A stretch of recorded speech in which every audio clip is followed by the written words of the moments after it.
대한축구협회에 정몽규가 한국 축구를 망치고 있다는 지적은 오래전부터 있었습니다. 최근에는 이기흥이라는 인간이 한국의 체육계를 좌지우지하고 있다는 것이 큰 충격을 주고 있습니다. 특히 사회연임, 삼선연임 등으로 수천억 원의 세금을 개인 회사처럼 사유화하고 있다는 지적까지 나오고 있습니다. 이런 지적이 나오면서 이제 그만 물러나라는 비판이 나오고 있습니다. 하지만 정몽규와 이기흥은 눈 하나 깜짝하지 않는 철판으로 더 강하게 나오고 있습니다. 정몽규와 이기흥을 내보내는 것이 문화체육관광부의 당면 과제가 되어 있고 많은 국민들의 간절한 바람이 된 상황입니다. 특히 이기흥 대한체육회장의 막장 대응이 가관입니다. 정말 대한체육회를 소나기에 넣고 놓지 않으려는 막장 행태의 괴물이 된 모습입니다.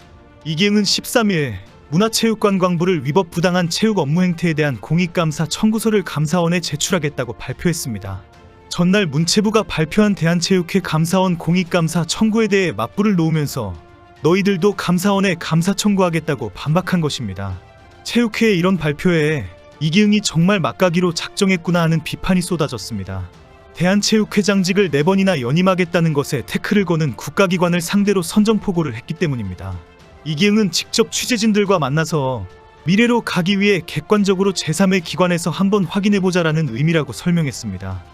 문체부의 감사원 공익 청구에 대한 맞불을 놓은 황당하고 뻔뻔한 의도이면서 또 말장난을 한 것입니다. 이기흥은 국회에 나와서도 말도 안 되는 헛소리를 얼굴색 하나 안 변하고 횡설수설할 정도로 강철 멘탈입니다. 대한체육회를 사유화했다는 지적을 받으면서 괴물이다라는 비난까지 받을 만하다는 태도를 보여주었습니다. 체육회는 문체부를 감사원에 공익감사 청구한 이유에 대해서도 혐의를 줄줄이 늘어놓았습니다. 2016년 체육단체 통합 및 국민체육진흥법의 취지에 반하는 생활체육 예산의 지방자치단체 이관이 잘못되었다고 지적했습니다. 최근 문체부가 지방체육단체에 416억 원을 직접 지급한 것이 불법이다라고 주장한 것입니다. 이미 이 지적은 문체부가 자세히 설명했는데도 불구하고 언론에 다시 문체부가 불법을 행했다고 알린 것입니다.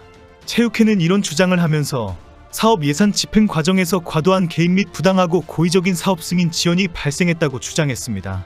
그래서 체육단체 간 업무 중복 및 갈등에 따른 비효율성 발생의 원인을 제공했다고 지적했습니다. 문체부의 간섭으로 체육계의 분열이 일어났다면서 모든 것이 가만히 있는 체육회에 간섭하는 문체부 때문이다라고 주장했습니다. 이런 감사원 청구 문구를 누가 작성했는지 대한체육회 직원도 참 고생한다는 비난이 나오고 있습니다. 최근 유인촌 문화체육관광부 장관은 정몽규 대한축구협 회장과 이기흥 대한체육회장에 대해 더 이상 자리에 욕심내지 말아라라고 공개적으로 경고했습니다. 지난 11일에는 대한체육회의 불공정한 임원의 연임 허용심의 제도를 개선하라고 권고했습니다. 이기흥 대한체육회장이 자신의 3번째 연임을 체육회사나 스포츠공정위원회가 허락하도록 하는 꼼수를 장난치냐라고 지적한 것입니다. 현 김병철 스포츠공정위원회 위원장은 이기흥의 특별보좌역으로 활동하다가 2019년부터 위원장으로 임명되어서 활동하고 있습니다. 결국 이기흥은 자신의 임기 연장을 본인이 임명한 김병철에게 심의를 맡기는 상황이 되도록 만들었다는 비판입니다. 게다가 심사 기준도 자의적 심사가 가능하도록 정성평가의 비중이 50%, 심사지표의 70%는 정관과 무관한 내용, 불인정을 지적하는 통과 점수도 없고 도무지 이해가 되지 않는 형식적이라고 지적했습니다. 현재 언론의 분석에 의하면 이기흥의 고정 지지표가 40%가 넘는 것으로 분석하고 있습니다. 결국 이기흥과 맞대결을 해야 겨우 승산이 있는 구조가 되는 것입니다. 게다가 이미 이기흥은 현직이라는 프리미엄을 내세워 선거운동에 가까운 대외 활동을 마음껏 하고 있습니다. 며칠 전에는 체육계 발전 방향을 모색하겠다면서 회원단체 및 국가대표 지도자 간담회를 개최했습니다. 대부분 투표권을 가지고 있는 선거인단이나 마찬가지인데 불러 모아서 인사하고 악수하는 시간을 가진 것입니다. 이기흥은 이 자리에서 외부 지적이 있기 전에 개선 필요사항을 성찰하고 선제적으로 개선해라라고 부탁했다고 합니다. 대한체육회 문제가 본물처럼 터지는 상황에 자기는 선제적으로 대처는 하나도 하지 않았으면서 당부를 한 것입니다. 웬만큼 양심의 털이 나지 않거나 낯짝이 두껍지 않으면 이 시점에 저런 모습을 연출하지 않습니다. 유인촌 장관의 지적대로 정치 세력화되어 눈에 보이는 것이 없는 괴물이 되어버렸기 때문에 앞뒤 가리지 않고 막 나가는 간담회를 한 것입니다. 반성을 해야 하는 일이 수도 없이 쏟아져도 책임지는 말을 단 하나도 하지 않고 국회에서도 횡설수설하면서 여유를 부렸던 이기흥입니다. 유인촌 장관이 괴물이 되어버렸다고 충격적인 지적을 한 대한체육회 이기흥 회장이 삼선 가능성이 높다고 합니다. 최근 여러 언론에서 내년 1월에 치루어지는 대한체육회장 선거 결과를 시뮬레이션하고 있습니다. 정부가 그동안 강력하게 밀어주었던 정의선 양궁협회장이 출마를 계속 거절하고 있기 때문에 마땅한 대항마가 없는 상황입니다. 정의선 현대자동차그룹 회장은 대한양궁협회장을 5번이나 역임하면서 2024 파리올림픽 양궁 5개 전 종목 석권을 비롯해 한국 양궁 신화를 이끈 주역입니다. 막강한 재력과 한국 스포츠에 끼친 업적을 고려할 때 이기흥 회장을 꺾을 수 있는 거의 유일한 카드로 평가되고 있습니다. 하지만 현재까지 강력한 출마 권유를 모두 거절한 것으로 알려졌습니다. 유승민 전 IOC 선수위원이자 현대안탁구협 회장도 이름이 올라오고 있지만 이제 겨우 42세라는 나이가 큰 약점이 되고 있습니다.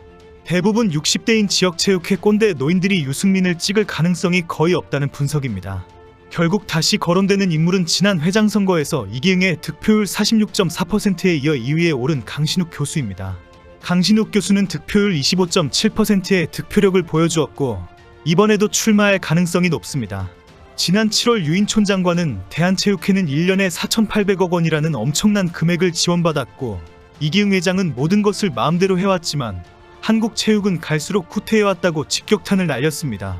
그동안 4,800억 원을 대한체육회가 산하 단체와 지방체육회에 지급해왔던 것을 직접 지급하는 방향으로 검토하겠다고도 말했습니다. 이기흥 회장이 그동안 정부 지원금으로 체육회를 사조직화하고 국가 스포츠 발전을 위해서 정상적으로 운영하지 않았다는 것입니다. 유인촌의 이런 경고에 이기흥 회장이 강력하게 반발하면서 군사정권의 국정농단 세력이 다시 등장했다라는 발언까지 했습니다. 이기흥은 그동안 박근혜 정부뿐 아니라 문재인 정부에서도 정권에 맞서면서 무소불위의 권력을 휘둘러왔습니다.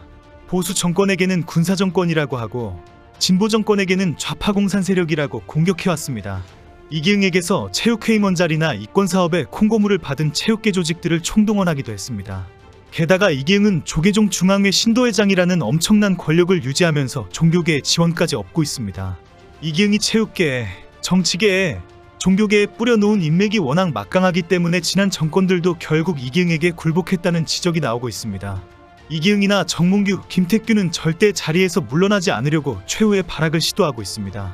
수천억 원을 떡 주무르듯이 만지면서 해외에 나가서 체육단체장으로 폼잡고 다니는 것이 정말 끝내주기 때문입니다. 국민 세금으로 기분 내고 이놈 저놈 다 굽신거리고 하니 절대 권력을 내어놓기 싫은 것입니다. 이번 기회만 잘 넘기고 임기 규정이 개정만 되면 죽을 때까지 장기 집권도 가능합니다.